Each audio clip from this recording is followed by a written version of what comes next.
Sir हम ये सोचते हैं और उम्मीद लगा लेते हैं कि उस शख्स को कभी ना कभी अपनी गलती का एहसास होगा, तो क्या ऐसा सोचना ठीक है?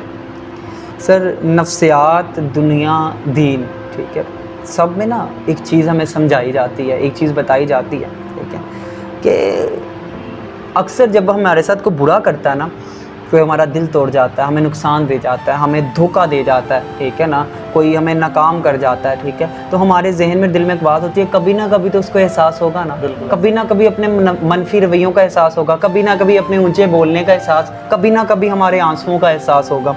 सर यकीन माने, एहसास ज़र्फ़ वालों को होता है, बिल्कुल ऐसे ही। बेनस्ली बंदे को, और जिसका कोई ज़र्फ़ नहीं है ना, उसको सिर्फ अपना एहसास होता है, किसी का एहसास नहीं होता। इसलिए अपने अपने अपने जहन को ना एक बात समझा लें, ठीक है ना, आप किसी के एहसास पे नहीं बैठे हुए, उस 5 लफ्ज़ों पे नहीं बैठे जिसको हम सॉरी कहते हैं, आप किसी के इन लफ्ज़ों पे नहीं बैठे हुए। जब अपना मामला अल्लाह पे छोड़ दिया ना, तो फिर खुश हो जाएं।